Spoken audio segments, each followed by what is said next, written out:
Excellencies, Chairman of Parliament, Mr. Davalar, Prime Minister Koyman, which is on his way because of traffic, Minister Ruggenaat, Minister Gisberta, representative of the Netherlands, Mr. Henk Broos, the representatives of IPCO that are probably also on their way, the Vice Consul of China, ladies and gentlemen, members of CIFA, good evening. On behalf of the Board of Curaçao International Financial Association, Curaçao International Financial Center, I welcome you tonight. We're honored to have you here this evening to welcome this new year again. We are delighted to have our members of Parliament and ministers present with us, as that attests to the commitment and the dedication of the government to this very important sector for Curaçao. CIFA is extremely proud of last year's accomplishments, even though we struggled with a lot of setbacks. As you all know, we had to deal with the Panama Papers saga, the US perception on offshore jurisdictions. We had a negative effect on correspondent banks. They withdrew from the Caribbean jurisdictions, and many other international and local challenges.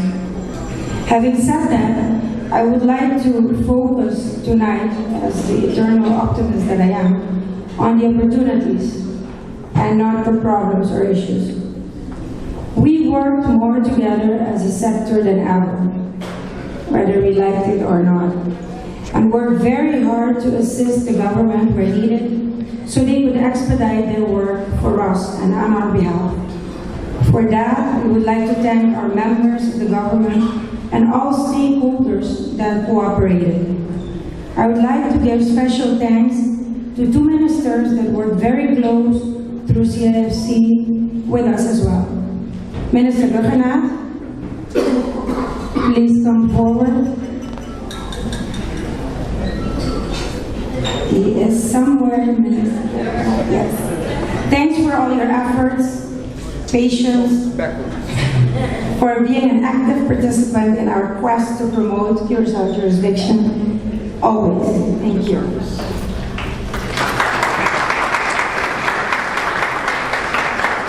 Also, a special thank to our ex-Minister of Finance, Dr. José Jardim. Please come forward.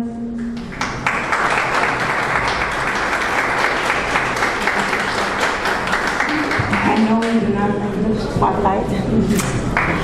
Thank you for your endless efforts locally and internationally to maintain Curaçao in good standing with the likes of FATF so that we can remain compliant and continue to deliver financial services as required globally. We thank you for the 4, 5 or more DTAs, for the many TIAs, for important legislations that you helped us push and create and revise, like harmonization, supervision, those are mostly known as harmonisatie en vangnetwetgeving, and for a historic BRK with the Netherlands. Also for taking care of our position regarding FATCA, signing up as one of the first countries for the Common Reporting Standards. Thank you for all your work. And we can promise you that we will keep focusing on a compliant, transparent, and substance-driven financial services sector. A round of applause for Minister Jardim.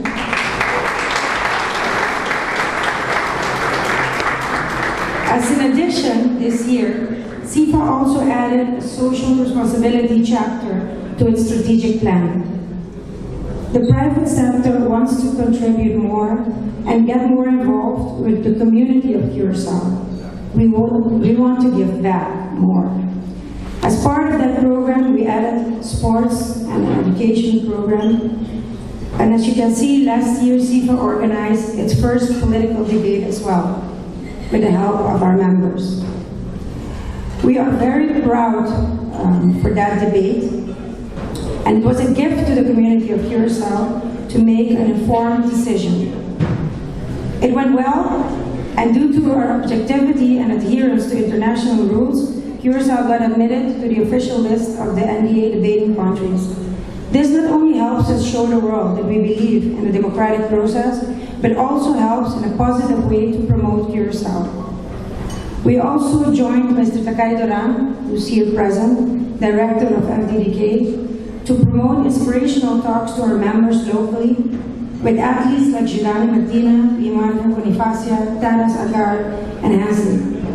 They also joined us with a very successful conference in Miami, where they drew a lot of attention to Curaçao. Many of our members also participated. Like they say, sports is a universal language of unity, and we believe that by uniting forces with finance, we will finally all benefit as we have ultimately the same goals. Next step will be to support a project, we call it Small Capital, in Curaçao, and we will inform you more about that in due course. Ladies and gentlemen, I will not go on longer as we have 3 more speakers to welcome. But again, our message this year, like last year, is one of unity. To keep working together as one, to keep our goals in mind, to improve the economy of Curaçao. It is always good to remain vigilant, be critical, while maintaining a positive attitude. We should continue to do that, especially for a sector that represents approximately 15% of the GDP and employs indirectly or directly 5,000 people. In any case, I want to give yourself also a round of applause for all your contribution, for your help, and for your patience with all the calls and the many sponsorship requests you got from us to support everything that we needed. Thank you for that. Without further ado, I will now welcome Mr. Ralph Paul, Chairman of Curaçao International Financial Center, to say a few words as well, after which we'll continue with